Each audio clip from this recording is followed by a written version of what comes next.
السلام علیکم دوستو، آپ کو آپ کے اپنے چینل ایس ٹی ٹریولز کی نئی ایپیسوڈ کے ساتھ خوش آمدید کہتے ہیں۔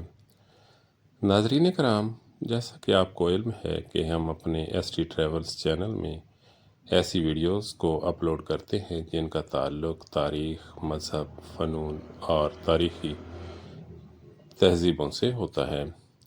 ایسے میں ہم مختلف شخصیات کے مختلف ادوار میں رونما ہونے والے واقعات کا بھی ذکر کرتے ہیں۔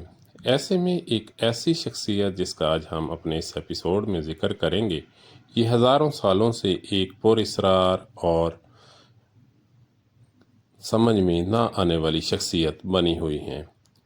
ان کا نام حضرت خضر علیہ السلام ہے۔ جہاں ہم وقت کی خاموش چادر میں سفر کرتے ہیں اور نظر نہ آنے والے دھاگے روزمرہ کی زندگی سے الجھتے ہیں، ایک ایسی شخصیت موجود ہے جو زمرتی اسرار میں لپٹی ہوئی ہے، حضرت خضر علیہ السلام۔ ان کی کہانی صدیوں سے سرگوشیوں کی طرح پرانے پتوں کی سرسراہٹ کی مانند کسی عظیم اعلان سے نہیں بلکہ تاروں بھری رات کی خاموشی سے شروع ہوتی ہے۔ یہ ان گنت روحانی اور تاریخی واقعات جن میں حضرت خضر علیہ السلام کا ذکر ملتا ہے، ایک پراسرار کہانیوں کا مجموعہ نظر آتی ہے۔ چاند کھردری چوٹیوں کے اوپر گہرے آسمان میں ایک آسمانی موتی بن کر چمک رہا ہوتا ہے، لمبی ناچتی ہوئی پرچھائیاں ڈال رہا ہے جو اپنے اندر صدیوں کے راز چھپائے ہوئے محسوس ہوتی ہیں۔ پائن اور نرم مٹی کی خوشبو لیے ایک ہلکی ہوا پہاڑی دروں میں سرگوشی کر رہی ہے۔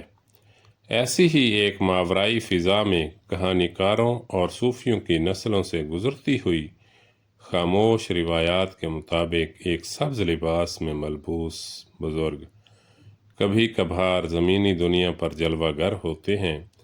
یہ کوئی عام انسان نہیں بلکہ پراسرار حضرت خضر علیہ السلام، وہ جس کو اللہ نے علم لدنی سے نوازا تھا، اور کچھ لوگوں کا کہنا ہے کہ ایک ایسی زندگی جو موت کی حدود سے ماورا ہے۔ حضرت خضر علیہ السلام کون تھے؟ کیا وہ الہی شعلے سے چھوئے ہوئے نبی تھے، ایک ولی جن کی عقیدت نے انہیں بے مثال حکمت عطا کی تھی، یا شاید ایک فرشتہ انسانی روپ میں ملبوس گمشدہ کی رہنمائی اور مصیبت زدہ کو تسلی دینے کے لیے مامور؟ قدیم دور کے علماء نے ان سوالات پر غور کیا ہے۔ ان کی آوازیں تاریخ کی راہداریوں میں گونج رہی ہیں۔ بعض مقدس نصوص اور پیغمبر محمد صلی اللہ علیہ وآلہ وسلم کی روایات میں گہرائی سے اترتے ہوئے ان کی نبوت کی طرف جھکتے ہیں۔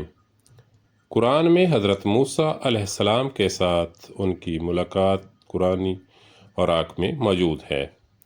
حکمت اور بصیرت افروز اعمال کا حوالہ دیا جاتا ہے۔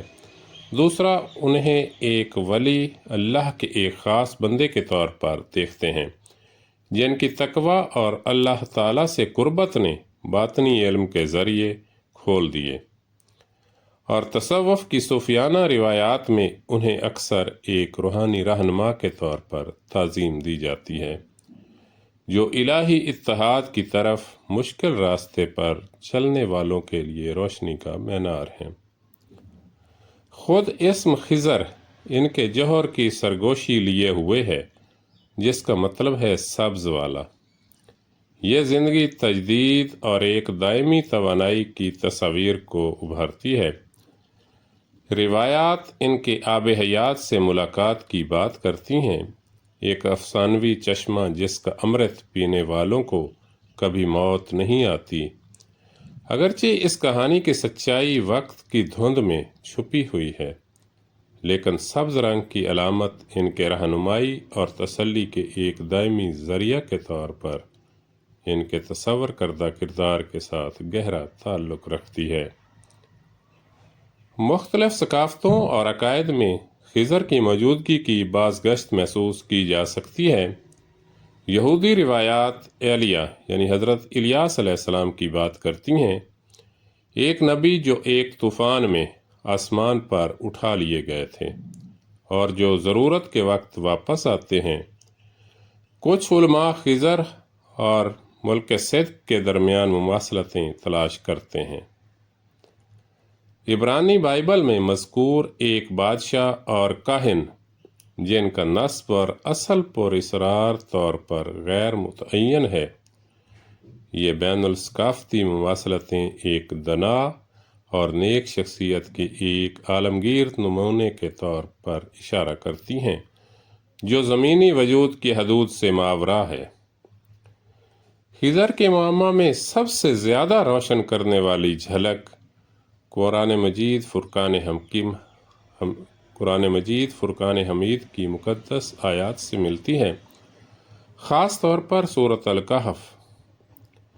یہ حضرت موسیٰ علیہ السلام ایک عظیم الشان رسول اور الہی قانون کے وصول کنندہ، اور خضر اللہ کے ایک نیک بندے جو ایک مختلف قسم کے علم سے نوازے گئے تھے۔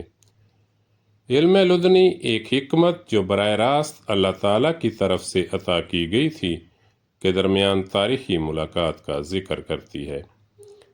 حضرت موسیٰ علیہ السلام تورات کے اپنے گہرے فہم کے باوجود اپنے الہامی طور پر عطا کردہ علم پر فطری فخر رکھتے تھے۔ تبھی اللہ نے انہیں ایک ایسے بندے کے بارے میں بتایا جو ان سے زیادہ حکمت رکھتا تھا۔ علم کی ناقابل تسکین پیاس سے مجبور ہو کر حضرت موسیٰ علیہ السلام نے اپنے شاگرد یوشع بن نون کے ساتھ اس پراسرار شخصیت کی تلاش میں سفر شروع کیا۔ خضر کے ساتھ ان کی ملاقات 3 بظاہر ناقابل فہم اعمال سے عبارت تھی جنہوں نے حضرت موسیٰ علیہ السلام کے صبر اور فہم کا امتحان لیا۔ اولاً حضرت خضر علیہ السلام نے جان بوجھ کر غریب ماہی گیروں کی ایک کشتی کو نقصان پہنچایا اور اس کے پیوند میں سوراخ کر دیا۔ حضرت موسیٰ علیہ السلام نے ان کی اس جسارت پر اعتراض کیا اور اس چیز کو ظاہری ناانصافی کی نظر سے دیکھا، اور وہ خاموش نہ رہ سکے۔ حضرت خضر علیہ السلام نے ایک پوشیدہ حکمت کی طرف اشارہ کیا اور فرمایا کہ کنارے کے دوسری طرف ایک ظالم بادشاہ موجود ہے جو کشتیوں کو چھین رہا ہے۔ میں اس کشتی میں ایک عیب پیدا کر رہا ہوں، جب یہ کشتی وہاں جائے گی تو وہ اسے عیب زدہ جان کر اس کو چھینیں گے نہیں بلکہ ان کے پاس رہنے دیں گے۔ دوسرا عمل اور بھی پریشان کن تھا۔ خضر علیہ السلام نے ایک معصوم نوجوان لڑکے کی جان لے لی۔ ایک بار پھر حضرت موسیٰ علیہ السلام کا احساس انصاف گہرا مجروح ہوا۔ خضر کی دلیل نے ایک مستقبل کے المیہ کا انکشاف کیا۔ اگر لڑکے کو زندہ رہنے دیا جاتا تو وہ بڑا ہو کر اپنے والدین کو گمراہ کر دیتا۔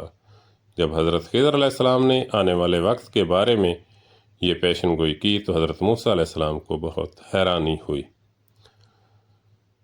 بچے کی موت اگرچہ بظاہر ظالمانہ تھی، لیکن خدائی تقدیر کے عظیم تر منصوبے میں ایک رحمت تھی جس نے اس کے والدین کے ایمان کی حفاظت کی۔ آخرکار وہ ایک بخیل گاؤں میں ایک خستہ حال دیوار پر پہنچے جس کے باشندوں نے انہیں مہمان نوازی سے انکار کر دیا۔ ان کی نامہربان فطرت کے باوجود خضر علیہ السلام نے محنت سے گرتی ہوئی دیوار کی مرمت کی۔ موسیٰ علیہ السلام پچھلے واقعات سے تھکے ہوئے اور بیزار تھے۔ انہوں نے اس بلا جواز مہربانی پر سوال اٹھایا۔ خضر علیہ السلام نے انکشاف کیا کہ دیوار کے نیچے 2 یتیم لڑکوں کا خزانہ دفن ہے۔ دیوار کی مرمت کر کے انہوں نے ان کا ورثہ اس وقت تک محفوظ کر دیا ہے جب تک وہ اسے حاصل کرنے کے لیے کافی بڑے نہیں ہو گئے۔ ان وضاحتوں کے ساتھ خضر علیہ السلام نے انسانی فہم جو فوری ادراک سے بندھا ہوا ہے اور الہی حکمت جو نظر نہ آنے والے نتائج اور حتمی بھلائی کو شامل کرتی ہے کے درمیان گہرے فرق کو واضح کیا۔ انہوں نے نرمی سے موسیٰ علیہ السلام کو یاد دلایا کہ ان کا علم محدود ہے جبکہ اللہ کا علم سب کچھ پر محیط ہے۔ یہ ملاقات عاجزی کا ایک لازوال سبق ہے جو ہمیں اپنی سمجھ کی حدود کو تسلیم کرنے اور اس حکمت پر یقین رکھنے کی تلقین کرتی ہے جو ہمارے فوری ادراک سے ماورا ہے۔ خضر کے مسلسل وجود کا سوال صدیوں سے دلوں اور دماغوں کو مسحور کرتا رہا ہے۔ آب حیات پینے کی ان کی روایات اگرچہ علماء کے درمیان متنازع ہے، ایک ایسی شخصیت کی ایک دلکش تصویر پیش کرتے ہیں جو موت کی پابندیوں سے آزاد ہے۔ روایات خضر کے ساتھ ملاقاتوں کے قصوں سے بھری پڑی ہیں۔ اکثر روحانی بحران کے وقت یا جب رہنما کی اشد ضرورت ہو، مولانا رومی اور ابن عربی جیسی معزز شخصیات نے اس پراسرار رہنما کے ساتھ اپنے روحانی رابطوں کا ذکر کیا ہے، جو الہی حقیقت کے راستے پر ایک لازوال مرشد کے طور پر ان کے کردار کو اجاگر کرتا ہے۔ پوری دنیا میں خضر کی بازگشت مختلف شکلوں میں گونجتی ہے۔ ہندو مت میں خواجہ خضر کو دریا کے دیوتا، آبی گزرگاہوں اور مسافروں کے محافظ کے طور پر تعظیم دی جاتی ہے۔ کچھ عیسائی روایات میں سینٹ جارج کے ساتھ مواصلتیں دیکھتے ہیں، ایک ایسی شخصیت جسے اکثر نجات دہندہ اور راست بازی کی طاقت کی علامت کے طور پر پیش کیا جاتا ہے۔ یہ ثقافتی تقارب ایک نیک ہمیشہ موجود رہنما کے ایک عالمگیر اشتیاق کی طرف اشارہ کرتا ہے۔ ہمارے جدید دور میں بھی خضر کی سرگوشیاں باقی ہیں۔ بہت سے افراد گہری ضروریات کے لمحات میں یا دور دراز مناظر کی تنہائی میں سبز لباس میں ملبوس ایک بزرگ سے ملاقات کا دعویٰ کرتے ہیں جو مدد یا رہنمائی پیش کرتے ہیں۔ افسانوی سینٹ کرسٹوفر کی طرح انہیں اکثر مسافروں کے محافظ کے طور پر تصور کیا جاتا ہے، جو غیر متوقع لمحات میں تسلی اور سمت پیش کرنے کے لیے ظاہر ہوتے ہیں۔ خضر کی کہانی، جو عقیدے، لوک داستانوں اور صوفیانہ تجربے کے تانے بانے میں بنی ہوئی ہے، گہرے اسباق سکھاتی ہے جو آج بھی ہماری زندگی کے لیے متعلقہ ہیں۔ یہ ہمیں صبر کی اہمیت کا احساس دلاتی ہیں اور ساتھ میں ہماری اس سمت میں بھی رہنمائی کرتی ہیں کہ ظاہری شکلیں دھوکہ دہی والی ہو سکتی ہیں اور بظاہر ناموافق حالات کی تہہ میں ایک گہری حکمت اور حتمی فائدہ پوشیدہ ہو سکتا ہے۔